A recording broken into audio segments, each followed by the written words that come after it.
কার্যক্রম নিষিদ্ধ আওয়ামী লীগের ৭৭তম প্রতিষ্ঠাবার্ষিকী ঘিরে কয়েকদিন ধরেই ছিল নাশকতা ও বিশৃঙ্খলার আশঙ্কা। তবে নানা শঙ্কা থাকলেও শেষ পর্যন্ত রাজধানী ঢাকা ছিল বেশ শান্ত।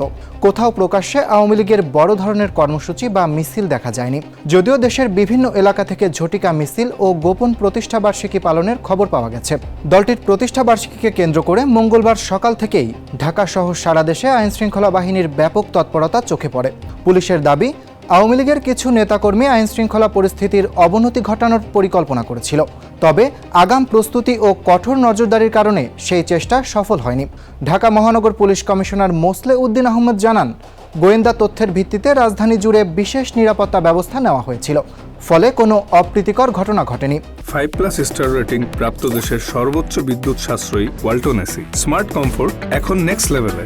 আইনশৃঙ্খলা বাহিনীর সূত্র বলছে, সোমবার বিকেল থেকেই ঢাকা, চট্টগ্রাম ও গাজীপুর মহানগর সহ গোপালগঞ্জ, ফরিদপুর ও নারায়ণগঞ্জে বিশেষ নির্বাহী ম্যাজিস্ট্রেট ক্ষমতাসহ সেনা মোতায়েন করা হয়।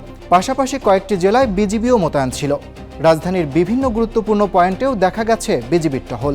এদিকে রাজধানীতে অভিযান চালিয়ে আওয়ামী লীগ ও অঙ্গ সংগঠনের ২৬ নেতাকর্মীকে গ্রেপ্তারের তথ্য দিয়েছে ডিএমপি। ধানমন্ডি, মোহাম্মদপুর, রমনা, খিলক্ষেত, বংশাল, কদমতলী, মিরপুর ও তুরাগ এলাকা থেকে তাদের আটক করা হয়। রাজধানীর বাইরে গোপালগঞ্জে দিনভর সতর্ক অবস্থানে ছিল পুলিশ। বঙ্গবন্ধুর সমাধিসৌধ কমপ্লেক্সের আশেপাশেও নিরাপত্তা জোরদার করা হয়। তবে কোথাও বড় ধরনের অপ্রীতিকর ঘটনার খবর পাওয়া যায়নি। অন্যদিকে বরিশালে সামাজিক যোগাযোগ মাধ্যমে একটি ভিডিও ছড়িয়ে পড়ে, যেখানে কয়েকজন নেতাকর্মীকে কেক কেটে প্রতিষ্ঠাবার্ষিকী পালন করতে দেখা যায়।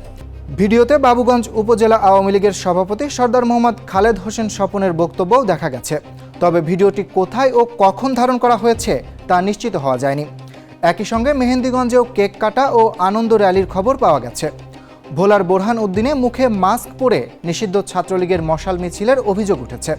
জামালপুরেও দেশ বাঁচাতে প্রয়োজন, শেখ হাসিনার প্রত্যাবর্তন স্লোগান সংবলিত ব্যানার নিয়ে ছাত্রলীগের মিছিলের ভিডিও সামাজিক যোগাযোগ মাধ্যমে প্রকাশ করা হয়। এদিকে নারায়ণগঞ্জে সেনাবাহিনী ও বিজিবির টহল জোরদার করা হয় এবং ২৪ ঘন্টায় ১৭ জনকে গ্রেপ্তার করে পুলিশ। চট্টগ্রামেও ছিল কড়া নিরাপত্তা। সেখানে কোনো ঝটিকা মিছিলের তথ্য না মিললেও সম্ভাব্য নাশকতা এড়াতে বিভিন্ন মোড়ে অবস্থান নেয় আওয়ামী লীগ বিরোধী দল ও সংগঠনগুলো। অন্যদিকে রাজশাহীর দুর্গাপুরে প্রতিষ্ঠাবার্ষিকী উপলক্ষে ঝটিকা মিছিলের ঘটনায় সাবেক চেয়ারম্যান ও মেয়র সহ ৭৪ জনের বিরুদ্ধে মামলা করেছে পুলিশ। অভিযোগ, তারা জয় বাংলা, জয় বঙ্গবন্ধু সহ বিভিন্ন স্লোগান দিয়ে মিছিল করে এবং পুলিশ পৌঁছানোর আগেই সরে যায়। সব মিলিয়ে কার্যক্রম নিষিদ্ধ আওয়ামী লীগের প্রতিষ্ঠাবার্ষিকী ঘিরে বড় ধরনের উত্তেজনার আশঙ্কা থাকলেও কঠোর নিরাপত্তা ব্যবস্থার মধ্যে দিনটি মোটামুটি শান্তিপূর্ণভাবেই কেটেছে। তবে দেশের বিভিন্ন স্থানে ছড়িয়ে ছিটিয়ে দলটির উপস্থিতি জানান দেওয়ার চেষ্টা আইনশৃঙ্খলা বাহিনীর নজর এড়ায়নি।